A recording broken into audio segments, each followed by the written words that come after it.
Hey everybody, I'm here. I'm excited to review the Elegoo Saturn 2.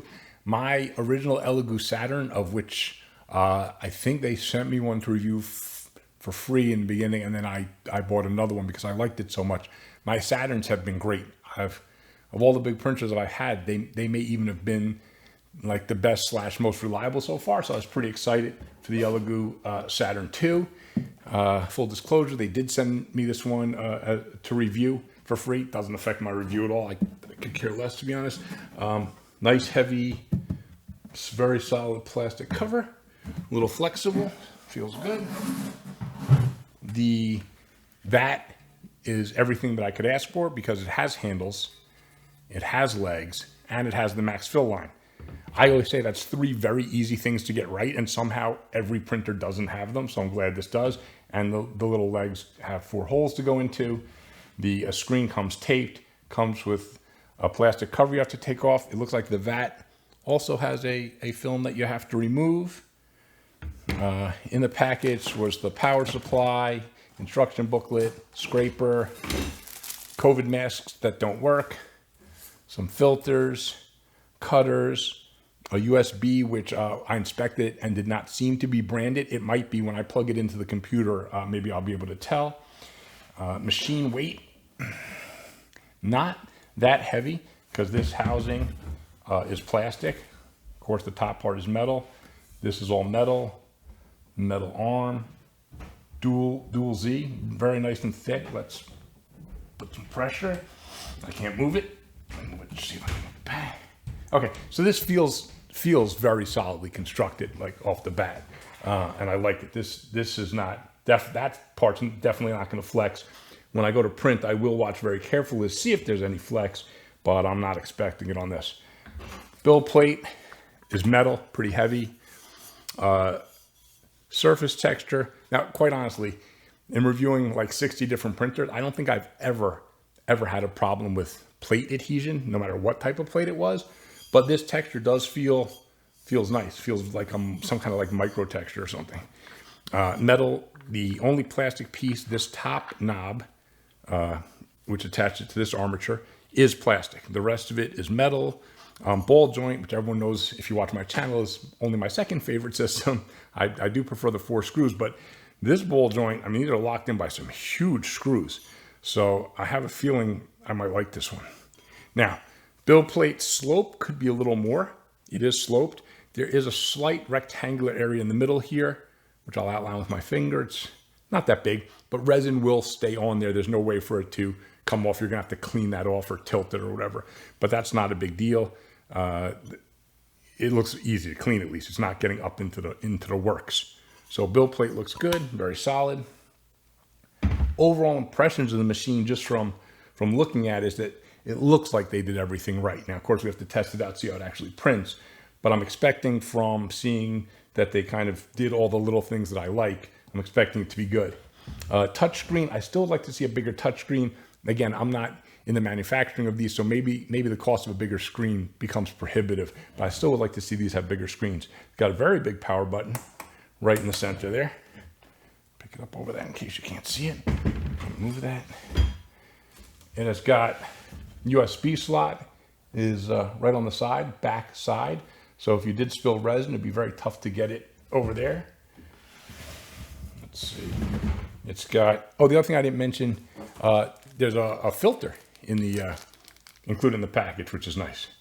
So that's pretty cool. I don't think I've ever gotten a printer before that had a filter like that included, and the power supply gets plugged into the back, and you saw the on-off switch was in the front. So overall, I'm very pleased with the package.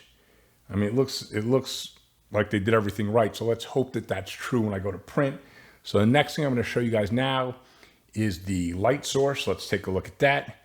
And then subsequently, we're going to look at prints. I'll come back and talk about what I thought about this printer. Thanks. So we're looking at the light source right now, and it is absolutely perfect.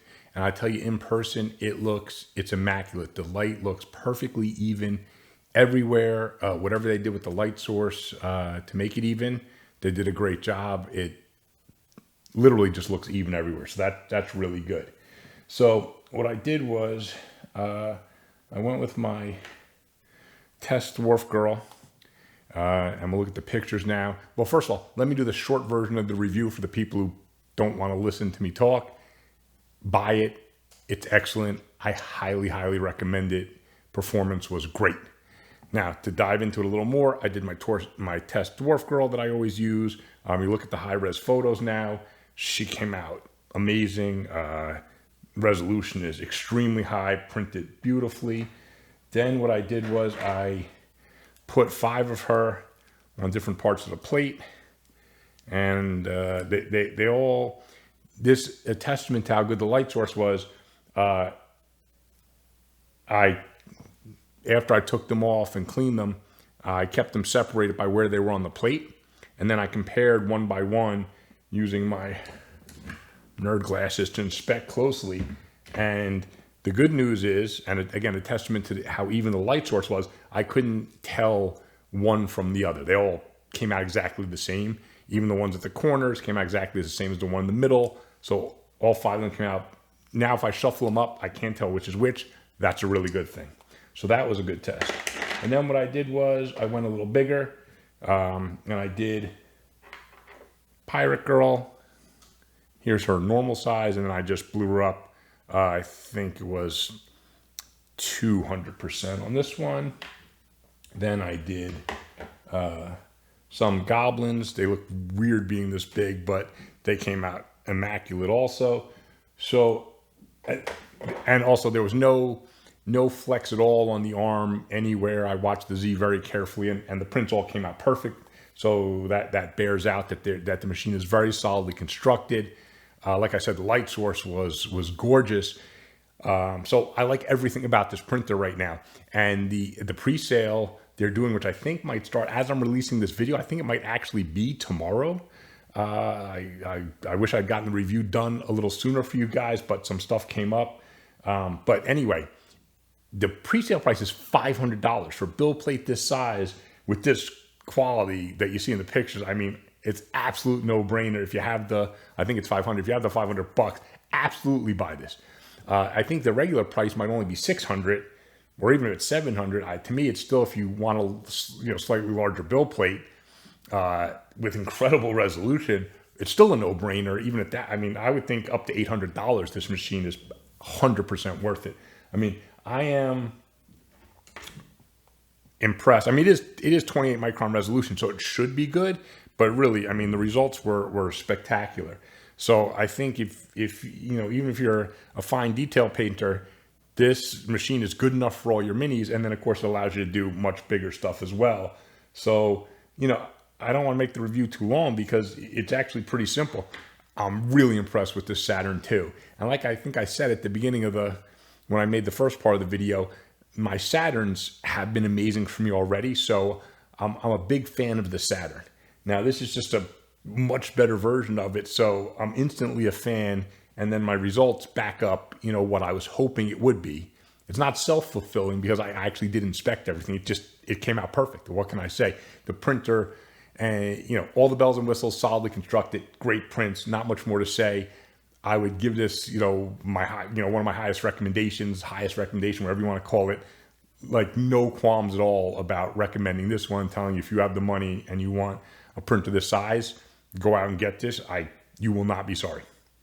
So that's it. I don't think there's that much more to say, if anything, because it is what it is. It prints great, built solid, good printer. So anyway, thanks for watching. Please check out my other videos. I've got more reviews coming, more resin reviews coming, more machines coming. I've been a little slow lately. I had a little personal stuff going on, but it's all taken care of now. So I'm going to be back to putting out a lot more content, some more support tips coming. And then finally, I know I keep promising the Lychee tutorials, but they are coming. They're in the works already. So anyway, thanks and happy 3D printing.